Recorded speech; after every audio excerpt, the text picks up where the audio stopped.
दोस्तों, maps IAS academy में आपका स्वागत है। काफ़ी दिनों के बाद आप लोगों से मुलाकात भी हो रही है। काफ़ी दिनों से वीडियो भी नहीं डले हुए थे। चलिए, इसी क्रम में जो भूगोल का जो पोर्शन है उसमें कुछ चीज़ें हमने आपके लिए यानी कि वीडियो में बहुत पहले आपको छोड़ दी थी। यानी कि जितने भी महाद्वीप थे सभी महाद्वीप हो चुके थे, लेकिन तो लास्ट में एशिया महाद्वीप बचता था। उसमें से कुछ देश जो विशेष देश हैं, जो कंपटीशन की दृष्टि से प्रश्न जहां से पूछे जाते हैं एशिया महाद्वीप के जिन देशों से, उन देशों में आज जो पहला देश आपको डाल रहे हैं वो देश है जापान देश है।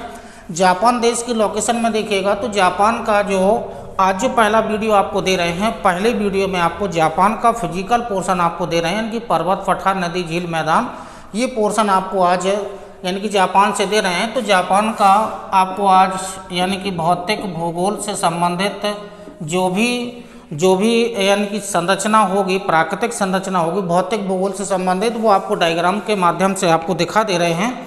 तो जापान जो है, जापान को देखिएगा, जापान को एक विशेष नाम दिया जाता है, या तो इसे निप्पन का देश कहा जाता है, निप्पन का देश कहा जाता है। एक नाम और इसे दिया जाता है उगते सूर्य का देश कहा जाता है, उगते सूर्य का देश कहा जाता है। तो ये जो दो विशेष नाम हैं, निप्पन का देश या दूसरा नाम दिया जाता है उगते हुए सूर्य का देश है।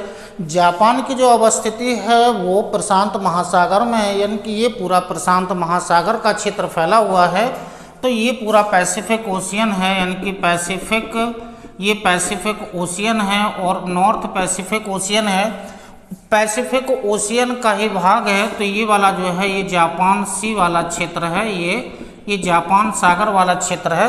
तो जापान जो सागर है वो है प्रशांत महासागर का ही भाग। तो जो जापान है, जापान लगभग 1750 द्वीपों का समूह है, 1750 द्वीपों का समूह है, जिनमें से जापान के पास 1750 द्वीप हैं ओवरऑल करके, लेकिन जो 4 द्वीप हैं, 4 द्वीप ही मुख्य हैं। इन 4 द्वीपों में जो पहला द्वीप है, ये वाला जो पहला द्वीप है इसका नाम है होक्काइडो। ये जो पहला द्वीप है ये होक्काइडो है, ये होक्काइडो आइलैंड है। जो दूसरा वाला है ये है होन्शु है, ये होन्शु करके द्वीप है। और ये वाला जो द्वीप है ये शिकोकू है, यानी कि शिकोकू, ये शिकोकू है। और ये वाला जो द्वीप है ये क्यूशू है, ये यानी कि क्यूशू नाम का द्वीप है। तो 1750 द्वीपों में से जापान के पास 1750 द्वीप हैं। 1750 द्वीपों में से 4 द्वीप प्रमुख हैं, और इन 4 द्वीपों में जो ये 4 द्वीप हैं, इन 4 द्वीपों में जो 4 द्वीप हैं, 4 द्वीपों में 99% जो क्षेत्रफल है, 99% क्षेत्रफल इन 4 द्वीपों के अंतर्गत ही है। तो जापान के 4 प्रमुख द्वीप हो गए हैं। 4 प्रमुख द्वीपों में से जो जापान के क्षेत्रफल के आधार पर यदि हम इन 4 द्वीपों को देखें तो क्षेत्रफल के आधार पर इनका क्रम अलग हो जाएगा। ये क्षेत्रफल के आधार पर हैं, और यदि हम नॉर्थ से साउथ की तरफ आएंगे तो इनका क्रम अलग हो जाएगा। यानी हम क्षेत्रफल की दृष्टि से देखें तो क्षेत्रफल में सबसे बड़ा है होन्शु, क्षेत्रफल की दृष्टि से सबसे बड़ा हो जाएगा, ये सबसे बड़ा होन्शु द्वीप हो जाएगा। होन्शु के बाद जो दूसरा है वो होक्काइडो हो जाएगा, यानी कि होक्काइडो द्वीप है, होक्काइडो हो जाएगा। और जो तीसरा है क्षेत्रफल के आधार पर ये क्यूशू हो जाएगा, क्षेत्रफल के आधार पर ये क्यूशू नाम का द्वीप हो जाएगा। और सबसे जो छोटा द्वीप है इन 4 द्वीपों में ये शिकोकू नाम का द्वीप है, यानी कि शिकोकू, ये शिकोकू नाम का द्वीप हो जाएगा, ये शिकोकू।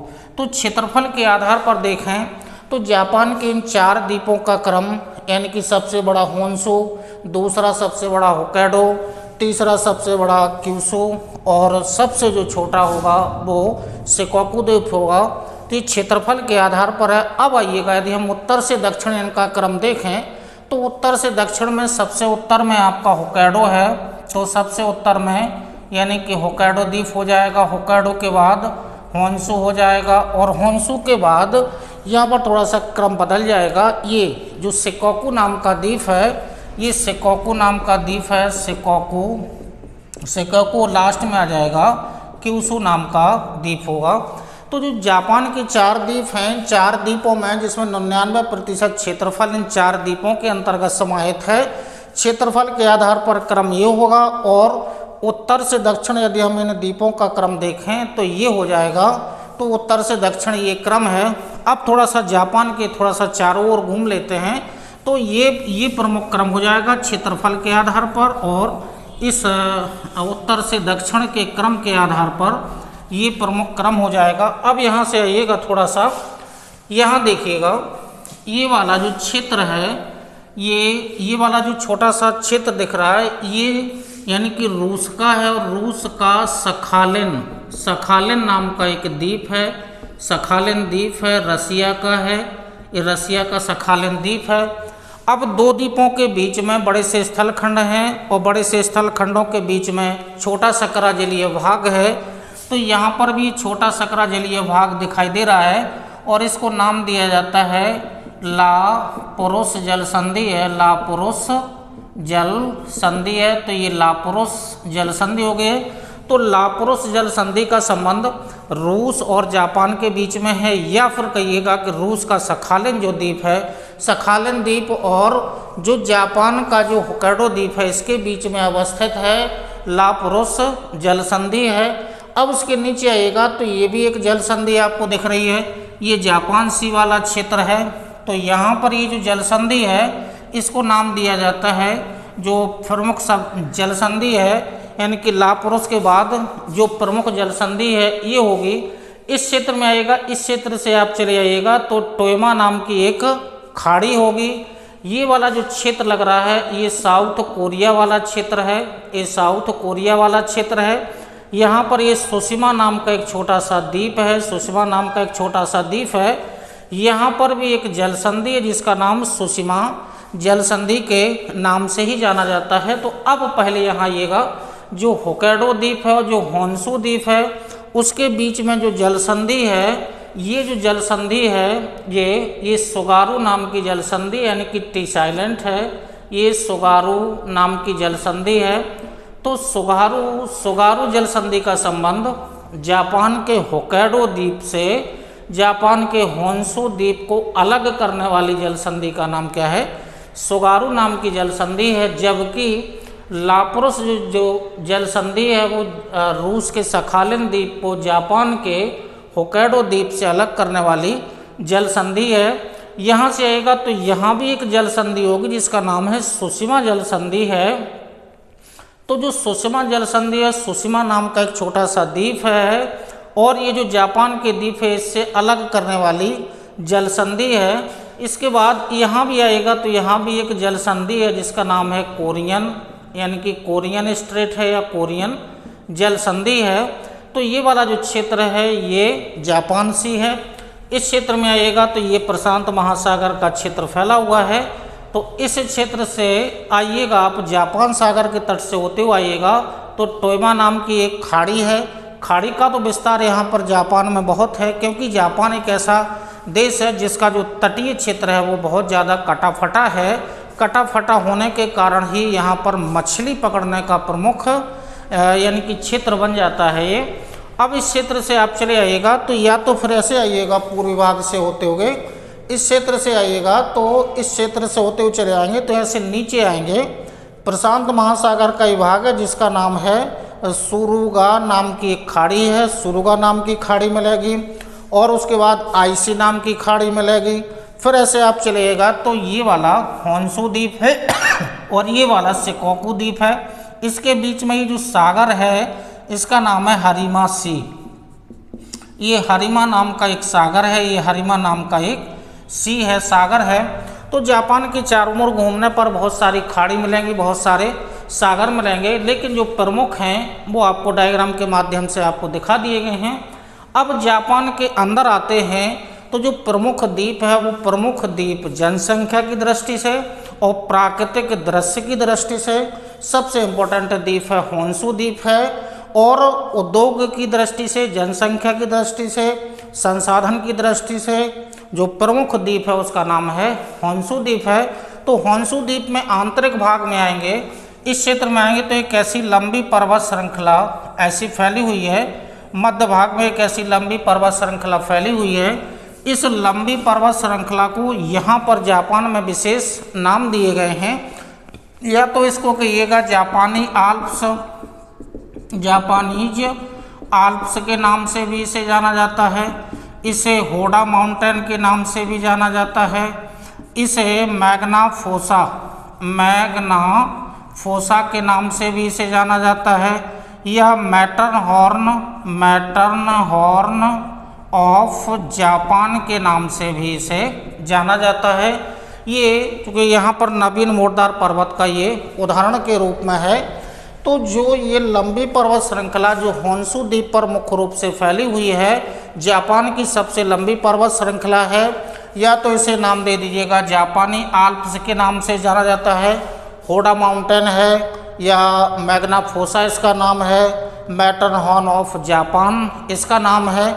ये जापान की सबसे लंबी पर्वत श्रृंखला है और यहाँ पर दो प्रमुख चोटियाँ हैं। और ये जो दो प्रमुख चोटियाँ हैं, पहली वाली चोटी का जो नाम है उसको फ्यूजियामा नाम दिया जाता है, ये फ्यूजियामा नाम की चोटी है। जो दूसरी चोटी है वो फुजूक नाम की चोटी है। तो इस जापानी आल्प्स पर दो प्रमुख चोटियाँ हैं, जिनमें से फ्यूजियामा ये सबसे ऊंची चोटी है, फुजूक दूसरी ऊंची चोटी है। फ्यूजियामा को यहाँ विशेष रूप से जापान में यहाँ पर स्वर्ग के नाम से इसे जाना जाता है। तो जापान का स्वर्ग किसको कहा जाता है? फ्यूजियामा नाम की चोटी को जापान का स्वर्ग कहा जाता है। जबकि ये जो फुजूक नाम की चोटी है इसे जापान का नर्क कहा जाता है। तो जापान में दो चोटियाँ प्रमुख हैं, जिसको एक को स्वर्ग और दूसरे को नर्क नाम दिया जाता है। इसके बाद इसी क्षेत्र में आइएगा तो यहाँ पर एक प्रमुख झील होगी, जापान की सबसे बड़ी झील है जिसका नाम है बीवा लेक। ये जापान की प्रमुख झील है, सबसे बड़ी झील है जिसका नाम है बीवा झील है, इसी पर्वतीय क्षेत्र में अवस्थित है। तो ये प्रमुख जापान की सबसे बड़ी या प्रमुख झील है।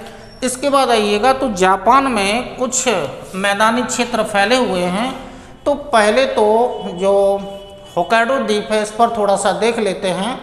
यहाँ पर ये जो बीच में पर्वत श्रृंखला फैली है इसका होडा माउंटेन नाम है। तो होक्काइडो द्वीप पर एक पर्वत है जिसका नाम है यानी कि हेडाह माउंटेन है। इसके अलावा यहाँ पर तीन प्रमुख मैदान फैले हुए हैं। मैदानों के नाम देखिएगा, ये जो पश्चिमी भाग में मैदान है इसका नाम है इशिकारी प्लेन है। ये जो बीच वाला जो क्षेत्र है मैदानी क्षेत्र है इसका किटमाई प्लेन है। और ये वाला जो पूर्वी क्षेत्र में होक्काइडो द्वीप पर जो मैदान फैला है इसका नाम है टोकाची। ये टोकाची नाम का एक मैदानी क्षेत्र है। तो जो ये तीन प्रमुख मैदान आए हैं, ये तीन प्रमुख मैदान का संबंध इशिकारी प्लेन, किटमाई प्लेन, टोकाची प्लेन, इनका संबंध होक्काइडो द्वीप से है और हेडाह माउंटेन का संबंध होक्काइडो द्वीप से है। इसके अलावा दो प्रमुख यहाँ पर चूँकि जापान में बड़ी नदियाँ नहीं हैं, छोटी छोटी नदियाँ हैं जिनसे जल विद्युत ऊर्जा का उत्पादन होता है। जापान में छोटी छोटी नदियाँ हैं। तो एक प्रमुख नदी का नाम है कुशीरो नाम की नदी है जिसका संबंध होक्काइडो द्वीप से है। और ये जो छोटी वाली नदी है इविसकारी नाम की एक नदी है, रिवर है। तो ये दो प्रमुख नदियाँ मिली हैं। एक नदी का नाम है कुशीरो नाम की नदी और जो दूसरी नदी है वो इविसकारी नाम की नदी है। और तीन प्रमुख मैदानी क्षेत्र मिले हैं, एक प्रमुख पर्वत श्रृंखला मिली है जिनका संबंध किससे है? जापान के होक्काइडो द्वीप से है। इसके अलावा अब आइएगा जो होन्शु नाम का जो द्वीप है इस पर प्रमुख पर्वत श्रृंखला मिली है, एक झील मिली है और दो प्रमुख चोटियाँ मिली हैं। इसके अलावा जापान में कुछ मैदानी क्षेत्र हैं।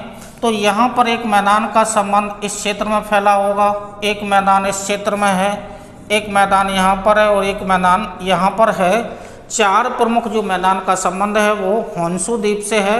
इन मैदानों के नाम आपको जानना है। तो ये वाला जो मैदान है इसका नाम है क्वांटो, ये क्वांटो नाम का प्लेन है, क्वांटो प्लेन है, ठीक है। यहाँ पर आएगा तो ये कांटो नाम का प्लेन है। और ये वाला जो प्लेन है, जो ऊपर वाला क्षेत्र है, ये वाला प्लेन, और ये वाला है ये किंकी प्लेन है, ये किंकी प्लेन है, और ये वाला नोबी प्लेन है, नोबी प्लेन है। तो जो 4 प्रमुख जो मैदानी क्षेत्र हैं जापान के होन्शु द्वीप पर, इन 4 का क्रम देख लीजिएगा। ये वाला क्वांटो प्लेन है, ये कांटो प्लेन है, ये कांटो प्लेन है। जो नीचे वाला दक्षिणी भाग में है इसको किंकी प्लेन के नाम से जाना जाता है, और ये वाला जो क्षेत्र है, ये वाला जो प्लेन है, इसको नोबी प्लेन के नाम से जाना जाता है। तो जापान में जो प्राकृतिक दृश्य के रूप में है, तो पहले हम चारों ओर घूम लिए थे, कुछ खाड़ियाँ वगैरह, कुछ सागर वगैरह मिले थे। इसके आंतरिक भाग में गए थे तो सबसे लंबी पर्वत श्रृंखला जिसका नाम क्या है, जापानी आल्प्स या अन्य नाम यहाँ पर ये दिए गए हैं। और जो प्रमुख नदियाँ हैं 2 जो होक्काइडो द्वीप पर दिखाई गई हैं, और बाकी का क्रम। तो ये प्राकृतिक रूप में जो जापान है या जापान के आंतरिक भाग में जो भी पर्वत, मैदान, झीलें वगैरह यहाँ पर जो हैं, तो प्राकृतिक रूप में जापान का ये छोटा सा वीडियो आपको दिया गया है। इसी क्रम में आगे आपको फिजिकल रूप में आपको जापान का आपको वीडियो दिया जाएगा, जिसमें प्रमुख यहाँ के जो प्रमुख राज्य या प्रमुख शहर, कौन से उद्योग किस शहर में लगाए गए हैं, किस चीज़ के लिए प्रसिद्ध हैं, और जापान की एक विशेष अवस्थिति कि क्यों यह मछली उत्पादन में पूरे एशिया में प्रथम स्थान पर, यानी कि प्रति व्यक्ति उत्पादन में जो जापान का स्थान है वो प्रथम स्थान पर है। तो इसके विशेष कारण यहाँ पर हैं, वो कारण आपको नेक्स्ट वीडियो में आपको दिए जाएंगे, जो आपको पॉलिटिकल वीडियो दिया जाएगा। तो आज जो आपको दिया गया है वो ये फिजिकल पोर्शन आपको दिया गया है। इसी क्रम में आगे भी आपको वीडियो आपको लगातार दिए जाते रहेंगे। तब तक के नमस्कार, धन्यवाद, जय हिंद।